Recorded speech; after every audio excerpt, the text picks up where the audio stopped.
Hello mga ka-aw-aw! Nandito kami ngayon sa Ranjela Hills Resort dito sa May Tanay Rizal. Budget and pet friendly ba talaga? Panoorin natin!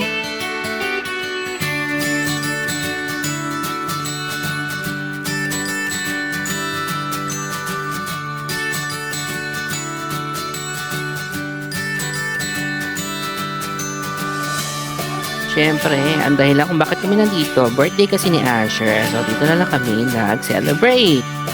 So, bago yon January 5, December 14 to, no, may susunduin lang kami sa Chendesitas. Kasi para mas mabilis yung travel namin, kaysa papuntahin pa namin sila sa bahay namin, dyan na lang kami pumunta mag-meet para dire-diretso from Marilake sa may Marikina, di ba? From Chendesitas kasi, mas mabilis na doon. So nga pala, 2 hours lang talaga yung traffic hours from Chendesitas to Prangetto.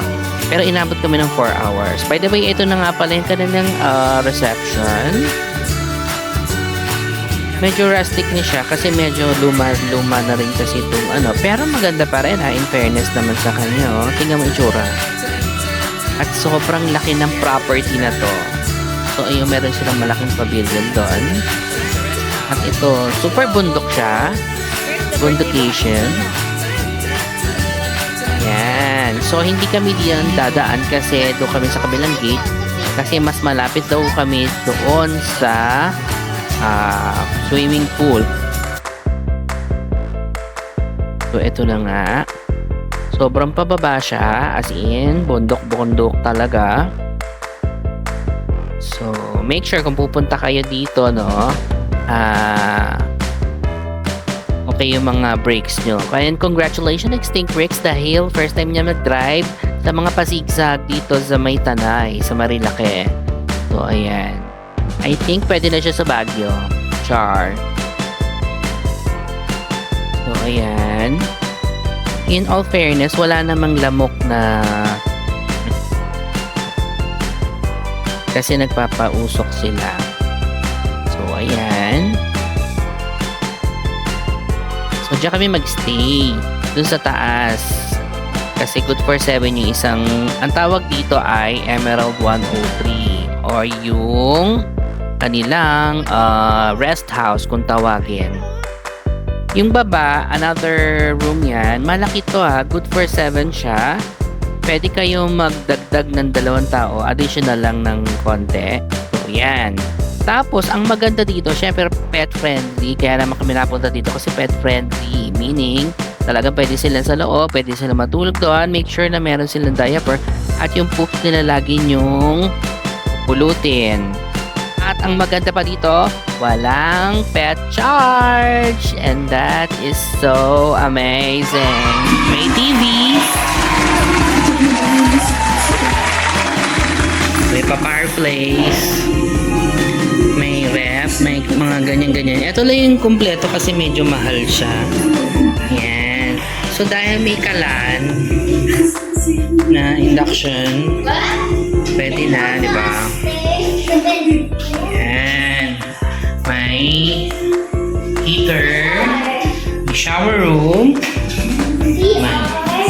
Halika dito, i-tour mo kami. Ano to? CR. CR. Ito yung toilet. Yeah. Sabi ni Joanne may bonfire. Tapos, ito yung room. Oh my gosh, this. Diba ang laki?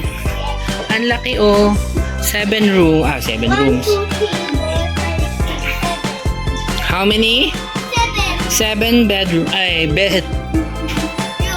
beds. Meron na siyang shampoo and soap and para niyang towel.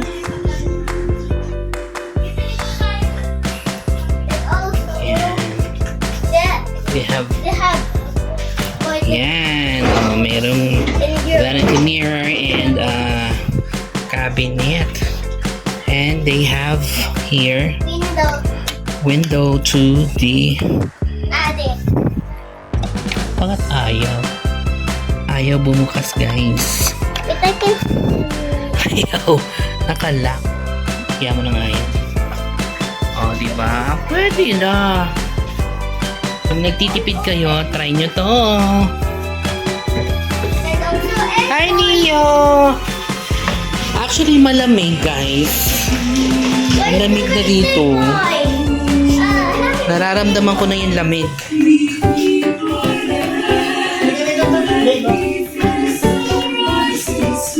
Oh, diba? Libre naman ang internet, kaya lang medyo malayo na kasi yung admin office dito, kaya medyo may hinga. So, better, mag-data na lang kayo. After nyo sa loob, eto pa yung sa inyo. Sa inyo pa rin to, oh. May pa ganito. Ang laki. So, maganda talaga ito pampamilya. It's really good for the family. Yun, oh, meron pa dito. Mamaya. Meron daw siyang letter. Patingin niya, Trinity. Letter for all of us. Halika dito. Oh, diba? So, when you look outside, meron parang ganyan. Parang batis to, no? I don't know if this is batis or kanal. It's so malinis, ha? Tapos, yung kalan nga, sira yan. Kaya medyo hindi talaga kami nakaluto. So, nag-prep na kami after kumain. Tapos, eto nga, kinaumagahan, grabe, 19.5 degrees yung temperature ng sinukat ko. Pero yung sa loob, 20.6 ang temperature. Ang lamig nun, ha? Aircon level yun, ha? Ang lamig. Foggy. It's Ooh! foggy. It's foggy already. Fog yan. It's fog today.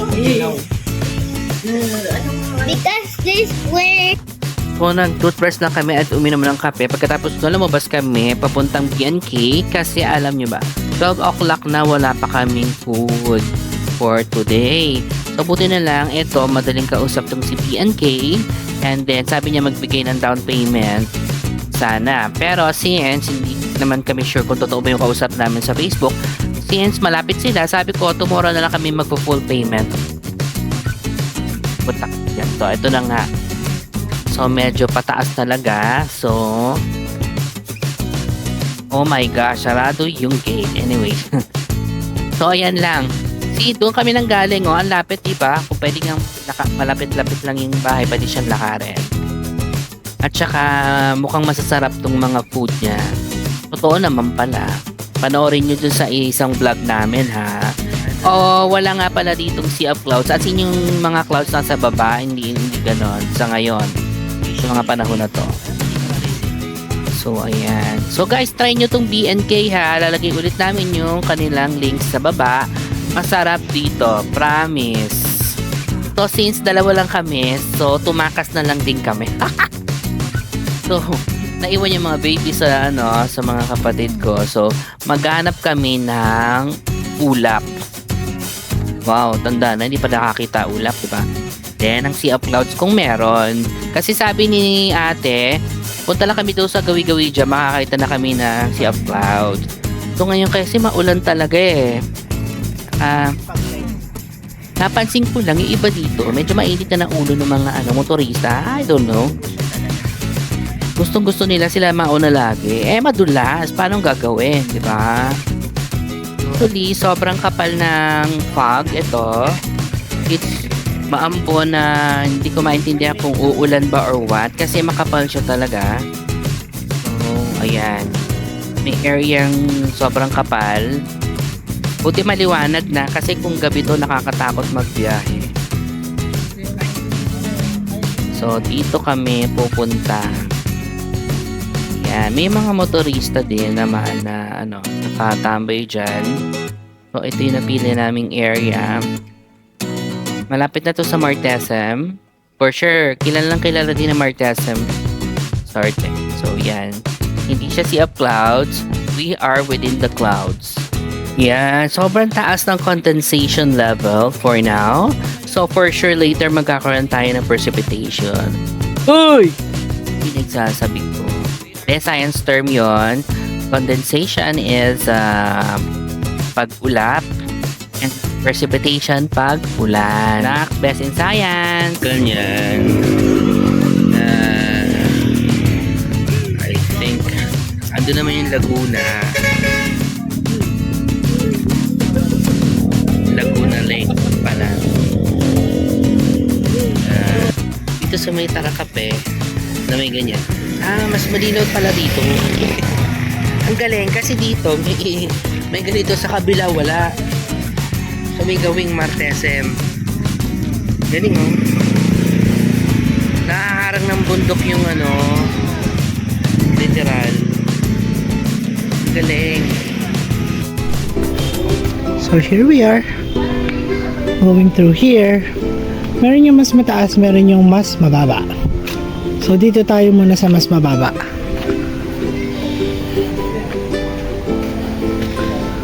Wow! Hanging bridge. May rope for safety. And then syempre ito yung ating tatagusin. Op, op. So, after nung first level, itatry naman ni Alan yung level 2 ng hanging bridge. Actually, hindi na ako nag-try. Papagod na rin kasi ako eh. So, ayun, puro lakad. Charot. Hinihingal ako. So, ayun. And marami ka makikita dito. Ayan o, ang daming puno, di ba? Charot. So, eto naman, eto yung pinaka function hall nilang malaki. Ayun o, mukhang pang birthday, pang kasal, etc.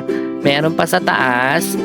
This is, I think, good for 250 to kasi binilang ko yung table, 22 times 8. O, tapos sa taas So from pa. the Solera Hall, ito yung gilid niya. Meron siyang parang dome dyan na parang garden. Tapos meron din dito yung end ng zipline. Yung zipline na nakikita from there. Yes. Tapos meron ditong basketball court. Ayan. Tapos ito po yung Solera. So, yung nakita nyo kanina is kung kumanang kayo lumabas kayo sa hall, pakanan yun. Ito naman pa diretso. Papunta to sa may reception area. Kung lalakarin Andun yung nyo. pool. Yan. Daming mga ganito. Yan.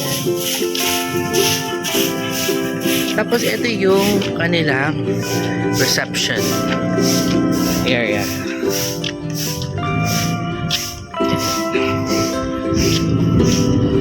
May pa-swing-swing sa mga bata.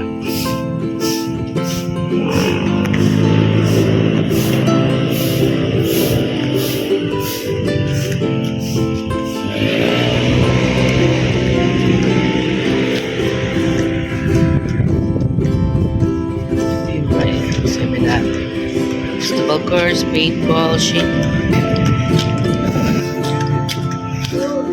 Cabin 126. So, it ganito kalera. Pwede dito yung mga, wheelchair, matatanda.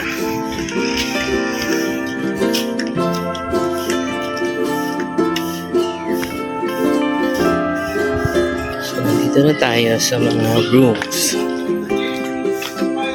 Topaz. Parang dapat dito kami. Kaya medyo malayo eh.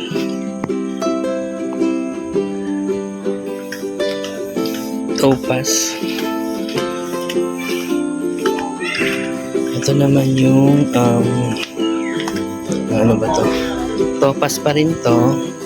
Maganda yung fairness. So Emerald. Emerald, ito yung mga medyo mahal. Ayan. Dito yung way. Yun ay cabin pa rin. Marami silang room. So dito kami. Nasaan ba kami? Trinity! Lumahulaw. Sumausaw ka lang. Mawawala din ang lamig.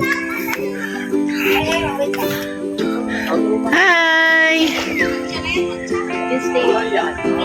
So, sa mga panahong ito, I have to say this one, hindi ako masyadong na-enjoy sa pool kasi sobra talagang lamig as in. Nung sumausaw ako, nung acclimatize ko yung katawan, bakit yung dibdib ko? Masakit siya sa dibdib. Pero I think pag summer dito, bongga tong resort na to. For sure, mainit ang tubig. They have 2 or 3 each. At yung grape ang lamig. So, itong bata na to, ewan ko kung ano bang nakain nito at mukhang hindi tinatabla ng lamig. So, ayan. Ito yung ilan sa mga pictures pa namin. Konti lang pala yung naka-check-in ngayon. Siguro nagbabakasyon lang tong mga pamilya na to. So, ayan. So, pumunta muna ulit kami dito sa simbahan. Ay, sa chapel. Meron pala silang chapel. Tingnan natin. Alam mo naman, favorite ko yung mga chapel ng simbahan. Medyo pataas na naman siya. Hingal na naman ang lolo nyo.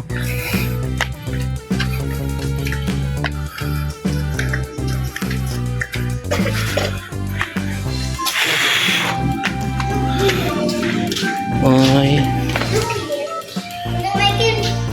Ay, nabasag. Sayang. Hindi na inaayos. It is abandoned. Oo nga.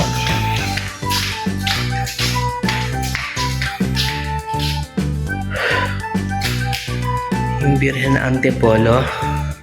So, the camping area is here. So, ito yung kabuuan ng camping site. It's flat. So, that is probably why. And then, there's a lot more from below. Where you have the stream. And then, bangin over there. So, dumating na yung food. So, syempre, kaya nga kami nito dahil sa birthday ni Asher. So, please watch the full 7th birthday video of Asher on YouTube. Sige na. Si ate. Punta po kayo dito sa friendly ko. Malamig na. Ayan, nasa baba yung link. Okay. Malamig po. Thank you, ate. So, yun. Ano pa hinihintay natin? I-rate na natin siya. Magkaalaman kung talaga ba nag-enjoy. Kung have or wala ba. Siyempre, start natin sa price 5 out of 5. Hello. Meron silang pang dalawa mas mura pa kung nagtitipid talaga kayo. Kung ayaw nyo ng ganitong kamahal ng slide na 6,000. Accommodation, 4.75. Dapat perfecto. Kaya lang kasi, yung kalan talaga sira. Hindi ko rin kami nakaluto. So, we make buy pa sa palengke. So, yon. So, dapat 5 to eh. Ayusin nyo na lang yung kalan. Sayang. Sa amenities, 4.75. Actually, hindi naman sinabing hated yung pool. Pero talaga hindi ko masyado na-enjoy itong pool. Dahil sobra talagang lamig as in. Sumakit yung dibdib ko nung sumausaw ako eh. Pero siguro pag summer, okay ito. Tataas to pag summer. Pero sa mga panahong December talaga, January, I think ganyan. No, sobrang lamig. Customer service, 4.75 out of 5.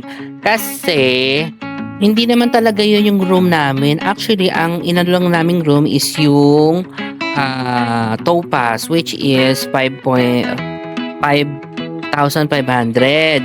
Kaya lang sabi, yung itong tinutuluyan namin ngayon is meron na doon nakabook. So, hindi namin nakuha yon. So, dito lang talaga namin nakuha at talaga siningit na kami kasi hindi naman talaga nag-confirm yung nag-book dito. Kaya, super thankful kami sa inyo. Saka lalo kay Miss Miriam, yung kanina, kasi talagang maasikaso siya. Madali siyang kausap. Pag nag-request sa kami, binibigay niya talaga. Siguro ang naging ano lang doon is yung sa online nila, yung sa Facebook. Hindi kasi super bilis or super responsive yung kanilang messenger. So siguro dapat meron talaga naka-assign na tao doon para magsagot ng mga queries. Kasi last time dapat dito kami, kaya lang sa sobrang tagal nga, doon na lang kami napabook sa kabilang resort. So, ang overall rating natin ay 4.81 out of 5. Grabe yun, mataas yun ha. Highly recommended ko to, lalo na pag summer. So, ano pang hinihintay nyo? Mag-book na kayo dito kay Prangetto. Yun lang. Bye!